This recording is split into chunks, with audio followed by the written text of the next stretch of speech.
विश्वेश्वर स्मृति, क्योंकि मनु स्मृति को आधार बनाकर ही विश्वेश्वर नाथ रेवू जी ने अपने इस ग्रंथ की रचना की है, इसलिए इन दोनों ही स्मृतियों में गुण कर्म विषयक जो विवेचन मिलता है उसके विषय में हम संक्षेप में परिचय प्राप्त करेंगे कि हमारा जो प्राचीन भारतीय साहित्य है उसमें बहुत से परंपरागत सिद्धांत हमें देखने को मिलते हैं।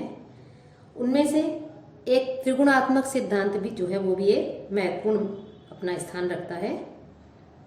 इस सिद्धांत को अर्थात त्रिगुण जो है उस त्रिगुण को वर्णोत्पत्ति का आधार भी माना जाता है। साथ ही ये जो संपूर्ण सृष्टि है वो संपूर्ण सृष्टि का विकास त्रिगुण से ही हुआ है। विश्व सृष्टि के पूर्व एकमात्र त्रिगुण ही वर्तमान था। त्रिगुण की प्रारंभिक अवस्था से ही संपूर्ण चराचर जगत जो है, इस चराचर जगत का प्राणियों का निर्माण हुआ और यही कारण है कि ये कहा जाता है कि प्रत्येक व्यक्ति में जो त्रिगुण है सत्व रज तम के न्यूनाधिक मात्रा में पाया जाता है। ये जो तीन गुण हैं सत्व रज तम, इनका समर्थन जो है सांख्य दर्शन में भी हमें देखने को मिलता है। सांख्य दर्शन की धारणा रही है कि संपूर्ण विश्व का विकास मूल तत्व त्रिगुणात्मक प्रकृति से हुआ है। साथ ही उनका कहना है कि त्रिगुण अर्थात सत्व रज और तम, इनके मात्रा भेद से ही प्राणियों में स्वभाव भेद भी पाया जाता है। गीता में भी अर्थात श्रीमद् भगवत गीता में भी ये जो तीन गुण हैं, इन तीनों गुणों की सूक्ष्म विवेचना वहाँ पर की गई है और उसकी विवेचना करते हुए भगवान श्री कृष्ण ने कहा है सत्वगुण को प्रकाशक, रजोगुण को क्रियाकारक तथा तमोगुण को अज्ञान उत्पादक उन्होंने बताया है। त्रिगुण की इसी धारणा से त्रिगुणात्मक सिद्धांत का भी विकास हुआ है। विष्णु पुराण में भी एक स्थल पर हमें त्रिगुणात्मक सिद्धांत का समर्थन देखने को मिलता है। इस पुराण में स्वीकार किया गया है कि सभी चराचर प्राणियों की उत्पत्ति त्रिगुण से हुई है। कि उसी वहीं पर एक स्थल आता है जहां पर मैत्रेय से पराशर ने कहा है कि ब्रह्मा ने सत्वगुण प्रधान ब्राह्मण को, रजोगुण प्रधान क्षत्रिय को, रजतम प्रधान वैश्य को तथा तमोगुण प्रधान शूद्र को क्रमशः अपने मुख, वक्षस्थल, जंघा और चरण से बनाया। कि ये जो वर्ण गुण सिद्धांत है इसी के साथ साथ एक गुण कर्म सिद्धांत जो है इसका भी जो है हमें विवेचन अपने शास्त्रीय ग्रंथों में, पुराने ग्रंथों में जो है देखने को मिलता है कि वर्णोत्पत्ति के मूल में गुण कर्म सिद्धांत जो है इसकी भूमिका को हम महत्वपूर्ण जो है स्थान देते हैं, इसको महत्वपूर्ण मान सकते हैं। कि मानव समाज में भी हम देखते हैं और यह हमें स्पष्ट रूप से देखने को मिलता है कि सभी व्यक्ति समान गुण कर्म स्वभाव के नहीं होते। प्रत्येक व्यक्ति का गुण और स्वभाव एक दूसरे से भिन्न होता है और अपने स्वभाव अनुसार ही कर्म करने की प्रवृत्ति भी उसमें पाई जाती है। विभिन्न कर्मेंद्रियों में से कोई एक विशेष कर्मेंद्रिय प्रत्येक व्यक्ति के जीवन में उसके स्वभाव के अनुसार अपना महत्वपूर्ण स्थान बना लेती है। कोई व्यक्ति हस्त कौशल में निपुण होता है, कोई पद कौशल में, किसी को बौद्धिक श्रम में रुचि प्रतीत होती है तो किसी को शारीरिक श्रम में। और ये विभिन्न गुणकर्म स्वभाव वाले जो हैं ये समान, इनमें भी जो समरूप गुणकर्म स्वभाव वालों का एक अलग वर्ण जो है वो हमें देखने को मिलता है, वो बन जाता है। सभी वर्गों का अपना पृथक पृथक श्रेय होता है, ध्येय होता है। इसी आधार पर हम देखते हैं कि आज भी अनेक प्रकार के जो है वर्ग वो हमें देखने को मिलते हैं, कृषक वर्ग, शिक्षक वर्ग, सैनिक वर्ग आदि। और ये जो वर्ग हैं इनकी एकता का मूल कारण है गुण कर्म की समरूपता और उद्देश्य की समानता। तो इस प्रकार से गुण कर्म जो सिद्धांत है ये भी हमें जो है पौराणिक ग्रंथों में भी देखने को मिलता है। गीता में भी इस सिद्धांत का स्पष्ट संकेत हमें मिलता है कि भगवान श्री कृष्ण ने कहा है कि उन्होंने ही चारों वर्णों को उनके गुण और कर्म के आधार पर बनाया है। प्रत्येक वर्ण का अपना अलग अलग स्वभाव कर्म होता है और अपने उस कर्म को छोड़कर दूसरे के कर्म का आचरण करना अनिष्ट कारक जो है वो कहा गया है, अनिष्ट कारक होता है। तो यहाँ गुण और कर्म इसको भी आधार मान करके जो है विवेचना की गई है।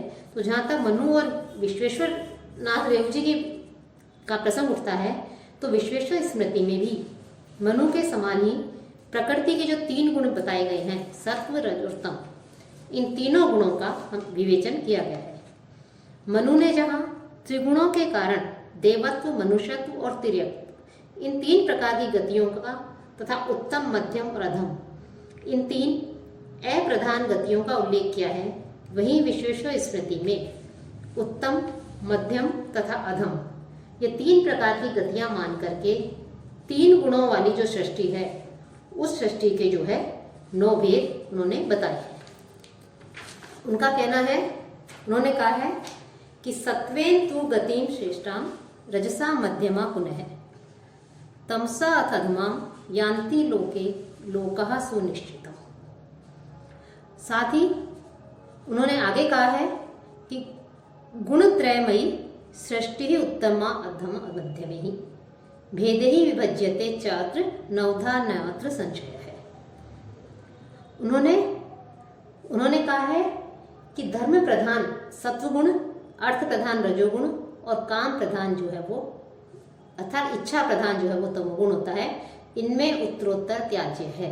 अर्थात सत्व की अपेक्षा रज और रज की अपेक्षा तम त्याज्य है। कि धर्म प्रायम भवेत सत्वम, अर्थ प्रायम रजस्तथा, काम प्रायम तमः प्रोक्तम, हेयम येषु उत्तरोत्तरम। मनुस्मृति में जो है कल्याण के 6 उपाय बताए गए हैं, 6 उपाय माने गए हैं।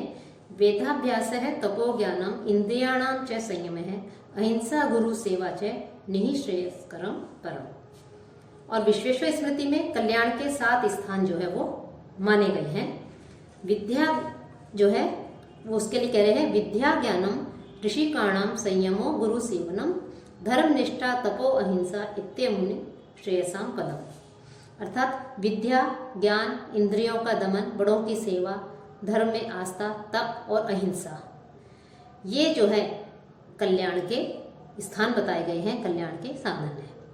ज्ञानों में आत्मज्ञान को सर्वश्रेष्ठ माना है विश्वेश्वरनाथ देव जी ने, और अकेले आत्मज्ञान से ही जो पुरुष है वो समस्त दुखों से छूट जाता है। साथ ही संसार में मनुष्यों की उन्नति करने वाला और सुख देने वाला वैदिक कर्म 2 प्रकार का कहा गया है। पहला प्रवृत्ति पैदा करने वाला और दूसरा निवृत्त करने वाला। और शुभ कामनाओं के लिए किया गया काम प्रवृत्ति वाला कर्म कहा जाता है, और बिना इच्छा के ज्ञान से पूर्ण जो काम है उस काम को निवृत्ति वाला कहा गया है। उन्होंने साथ ही अपनी विश्वेश्वर स्मृति में आगे कहा है कि मनुष्य प्रवृत्ति कर्म से संसार में सुख पाता है और निवृत्ति कर्म से वह वांछित ज्ञान को जो है वो प्राप्त करता है। और नित्य आत्मज्ञान में लगा हुआ पुरुष अपनी इंद्रियों का दमन करके ज्ञान के द्वारा मोक्ष को प्राप्त कर लेता है, परम पद को जो है वो पहुंच जाता है, उसको प्राप्त करता है।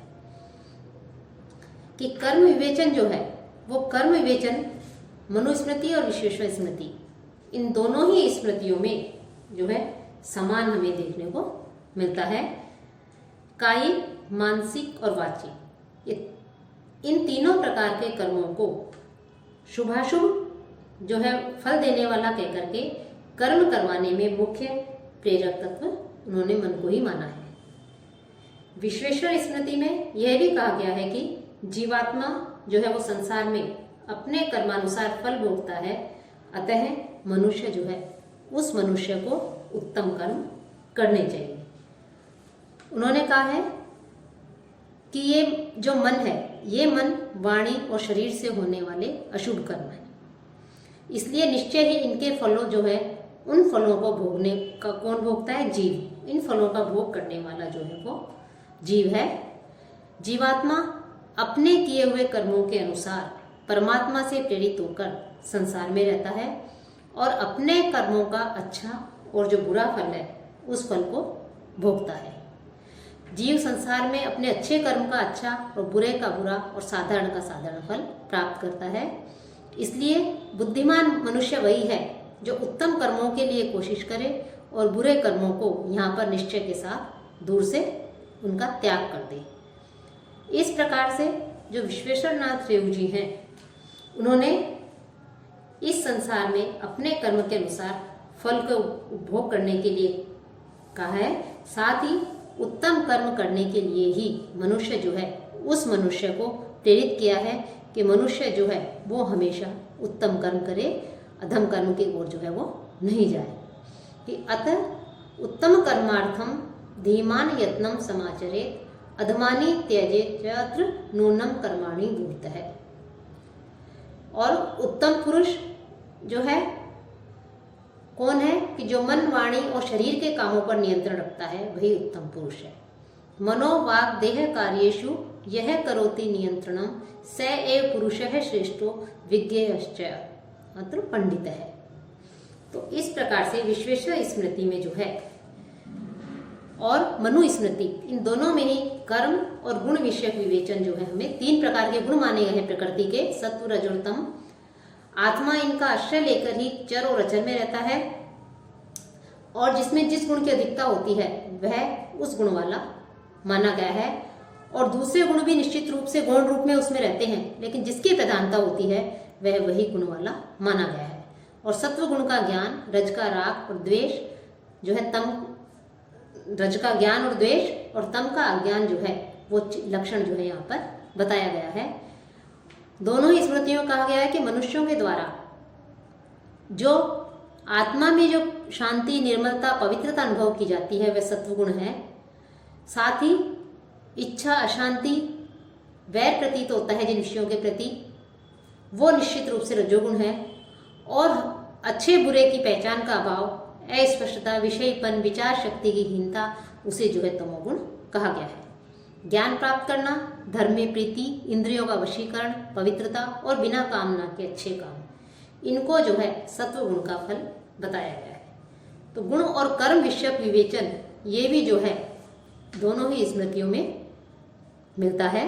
उन्होंने कहा है 12 अधिकार के पहले ही श्लोक में जो है विश्वेश्वरार्थ देव जी ने कहा है कि इस संसार में सदा मन, वाणी और शरीर से अच्छा या बुरा कर्म उत्पन्न होता है। इसमें मन ही जो है वो कर्म करवाने में मुख्य प्रेरक तत्व है। तो इस प्रकार से इन्होंने मन जो है उस मन को भी जो है प्रमुखता दी है कि मन ही जो है व्यक्ति को अच्छे और बुरे कार्यों की ओर संलग्न करता है। श्रेष्ठ व्यक्ति वही है जो सत्व गुण का जो है धारण करता है और अपने श्रेष्ठ कार्य करता है। मानसिक, वाचिक और कायिक, इन तीनों प्रकार के जो कर्म हैं, ये तीनों प्रकार के कर्म शुभ अशुभ फल देने वाले हैं।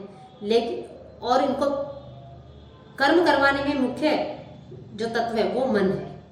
जो मन पर नियंत्रण कर लेता है वो इन सब पर भी नियंत्रण कर लेता है। और ये जो जीवात्मा है वो संसार में अपने कर्म के अनुसार फलों का उपभोग करता है। इसलिए मनुष्य को हमेशा अच्छे कर्मों का करने का ही प्रयास करना चाहिए। श्रेष्ठ कर्मों में वो, उत्तम कर्मों में वो रत रहे। विश्वेश्वर स्मृति के प्रत्येक अधिकार के अंत में एक पद्य मिलता है जिसके द्वारा महामहोपाध्याय पंडित विश्वेश्वरनाथ देव जी ने अपना परिचय भी दिया है। उन्होंने अपने इस पद्य में कहा है कि लोगों के कल्याण की इच्छा से विक्रम संवत 1996 में इस विश्वेश्वर स्मृति की रचना की गई। तो मनु आदि, यद्यपि विश्वेश्वर स्मृति से पहले हम संक्षेप में कह सकते हैं कि मनु स्मृति जो है उस मनु स्मृति से जो है उसके पश्चात भी अनेक स्मृतियां हमें प्राप्त होती हैं। लेकिन आज के बदलते समय एवं परिस्थिति के कारण ये जो प्राचीन जो स्मृतियां हैं, मनु स्मृति, याज्ञवल्क्य स्मृति आदि, इन स्मृतियों में विहित जो विधान है उन विधानों का पालन करना आज के समय में अत्यंत असंभव एवं कठिन प्रतीत होने लगा। और ऐसी स्थिति में 19वीं शताब्दी में ही महामहोपाध्याय पंडित विश्वेश्वरनाथ देव जी ने अपने विश्वेश्वर स्मृति की रचना की। अर्थात उन्होंने मनु स्मृति को आधार बनाया और मनु स्मृति के नवीनीकरण के रूप में मनु स्मृति को अपने सम्मुख रख करके, जहां उसमें युग के अनुरूप संशोधन की आवश्यकता थी, संशोधन किया। कुछ स्थानों पर, कुछ विषयों पर उन्होंने मनु का समर्थन करते प्रतीत होते हैं, तो कुछ स्थलों पर वो मनु का विरोध करते हुए भी प्रतीत होते हैं। लेकिन उन्होंने मुख्य रूप से मनु स्मृति को आधार बनाया और मनु स्मृति के नवीनीकरण के रूप में जो है अपनी विश्वेश्वर स्मृति की जो है उन्होंने रचना की, जो कि आज के समय के अनुरूप, आज का हर युग 4 युग होते हैं, तो हर युग का अपना जो है एक धर्म होता है, हर युग के अपने कर्तव्य होते हैं। तो उस युग धर्म के अनुरूप जो विश्वेश्वरनाथ रेऊ जी थे, उन्होंने युग धर्म के अनुरूप ही जो है इसकी विश्वेश्वर स्मृति की रचना की। और यह स्मृति जो है, हम ये कह सकते हैं कि आधुनिक धर्मों का विश्लेषण करने वाली यह स्मृति अर्थात विश्वेश्वर स्मृति, यदि इसका गहनता से गहराई से अध्ययन किया जाए तो वास्तव में यह अत्यधिक उपयोगी है। समय क्रम से आने वाली अनेक स्मृतियां भी प्राप्त होती हैं, लेकिन पुराने विद्वानों ने, पुराने ऋषि मुनियों ने धर्म की रक्षा के लिए समय अनुसार धर्म की व्याख्या की और समय समय पर ऋषियों के नामों से अनेक स्मृतियों की भी रचना की। उसी परंपरा को लेकर के जो है विश्वेश्वरनाथ रेऊ जी ने उसमें कुछ संशोधन करके, आधुनिकता को प्रकट करके, युग धर्म के अनुरूप उसमें कुछ परिवर्तन किया और उसके लिए जो है उसमें कुछ स्वीकार किया, कुछ अस्वीकार किया। तो उसको परिवर्तन करते हुए उन्होंने विश्वेश्वर स्मृति जो है इसकी उन्होंने रचना की। यह सर्वांतिम स्मृति मानी जा सकती है जो 20वीं शताब्दी का प्रतिनिधित्व करती है। और मनुस्मृति की तुलना में जो विश्वेश्वर स्मृति है, इस स्मृति का महत्व युगानुसारी है कि इन्होंने युग धर्म के अनुरूप की जो है इस स्मृति की उन्होंने विश्वेश्वरनाथ रेऊ ने रचना की।